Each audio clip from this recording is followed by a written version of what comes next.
ওম তৎসৎ। পাতঞ্জল দর্শনে যম, নিয়ম, আসন, প্রাণায়াম, প্রত্যাহার, ধারণা, ধ্যান ও সমাধি এই আটটিকে যোগের অঙ্গ বা অষ্টাঙ্গ যোগ বলা হয়েছে। কিন্তু হঠযোগে যম ও নিয়মকে যোগের অঙ্গ বলা হয় না। তাহলে হঠযোগ মতে যম ও নিয়ম যোগসিদ্ধির প্রতি সাধারণ কারণ বুঝতে হবে। হঠযোগে যোগের 4টি অঙ্গ বলা হয়েছে: আসন, প্রাণায়াম, মুদ্রা ও নাদানুসন্ধান। প্রত্যাহার, ধারণা, ধ্যান ও সমাধি অতিরিক্ত অঙ্গ নয়, কিন্তু নাদানুসন্ধানের অন্তর্গত। রাজযোগ। হঠযোগের যত সকল উপায় এবং লয়যোগের যত উপায় সে সবই রাজযোগের সিদ্ধির জন্য বলা হয়েছে। যে ব্যক্তি রাজযোগের সম্যক আরূঢ় হয়েছেন, অর্থাৎ রাজযোগ সম্যক প্রাপ্ত হয়েছেন, তিনি কালকে বঞ্চিত করেন, অর্থাৎ মৃত্যুকে জয় করেন। তিনি কালকে বঞ্চিত করেন, অর্থাৎ মৃত্যুকে জয় করেন। প্রাণ, মন, বায়ু স্থির বা নিশ্চল করার যে প্রক্রিয়া তাকে রাজযোগ বলা হয়। সকল যোগের মধ্যে শ্রেষ্ঠ যোগ হচ্ছে রাজযোগ। সেই রাজযোগ মানে সমাধি, নির্বিকল্প সমাধি হচ্ছে রাজযোগ।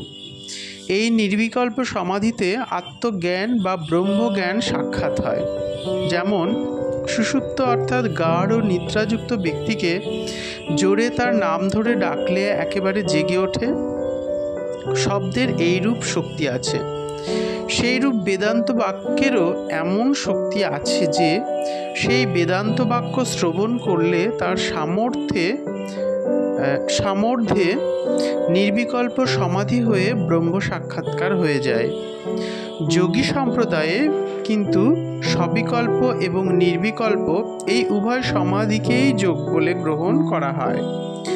তন্মধ্যে সম্প্রজ্ঞাত সমাধিতেই আত্মজ্ঞান উৎপন্ন হয়। সেই আত্মজ্ঞান পুনঃ পুনঃ অভ্যাস করলে তা থেকে পরবৈরাগ্য উৎপন্ন হয়ে সেই পরবৈরাগ্যের বলে অসম্প্রজ্ঞাত সমাধি হয়।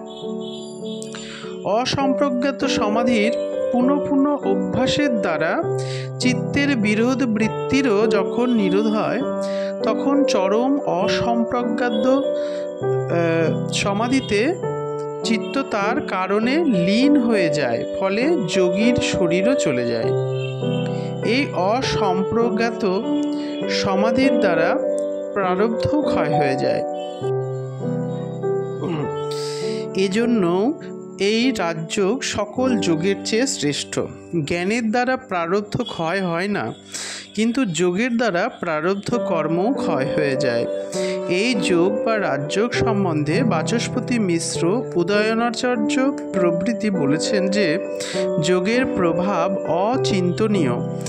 এই যোগের বলে অগস্ত্য সমস্ত সমুদ্রের জল পান করে একেবারে শুকিয়ে ফেলেছিলেন, দণ্ডকারণ্য সৃষ্টি করেছিলেন। যোগশাস্ত্রে এই যোগের যেসব ফলে উল্লেখ আছে তাতে সংক্ষেপে বলা যায় যে যা ইচ্ছে করা যায় তাই পাওয়া যায়। এই যোগ থেকে মোট কথা এমন কোনো অসম্ভাব্য নেই যা যোগের দ্বারা সিদ্ধি হয় না। হঠযোগ এই রাজযোগের অন্তর্গত। যদিও হঠযোগকে কর্মযোগ বলা হয়, তথাপি বস্তুতত্ত্ব বিচার করলে দেখা যায় যে হঠযোগ রাজযোগেরই অবিচ্ছেদ্য অঙ্গ। লয়যোগও হঠযোগের অন্তর্গত, অতএব উহাও রাজযোগের অঙ্গ। হঠযোগ প্রদীপিকায় বলা হয়েছে সমাধি হচ্ছে রাজযোগ। রাজযোগ ব্যতীত নিশা অর্থাৎ কুম্ভক, রাজযোগ ব্যতীত মুদ্রা বিচিত্র হলেও শোভিত হয় না, অর্থাৎ পরম পুরুষার্থ ফলপ্রদ হয় না। আত্মবিষয়ক চিত্তবৃত্তি ভিন্ন অন্য বৃত্তিকে নিরুদ্ধ করে আত্মবিষয়ক ধারাবাহিক নির্বিকল্প বৃত্তি হচ্ছে রাজযোগ। মন্ত্রযোগ।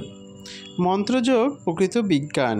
মননাথ ত্রায়তে ইতি মন্ত্র, যা মনন বা সতত চিন্তন স্মরণের দ্বারা জীব জন্ম মৃত্যু চক্র থেকে পরিত্রাণ পায়, তাই হলো মন্ত্র। ক্রিয়ার সঙ্গে সংযুক্ত বলে এর নাম মন্ত্র। তন্ত্রে পার্বতী মহাদেবকে মন্ত্র শব্দের প্রকৃত অর্থ জিজ্ঞাসা করায় মহাদেব বলেছেন, শিব বা ব্রহ্মা থেকে কৃমি পর্যন্ত প্রাণীদিগের যে শ্বাস প্রশ্বাস প্রবাহিত হচ্ছে তাই মন্ত্র পদবাচ্য।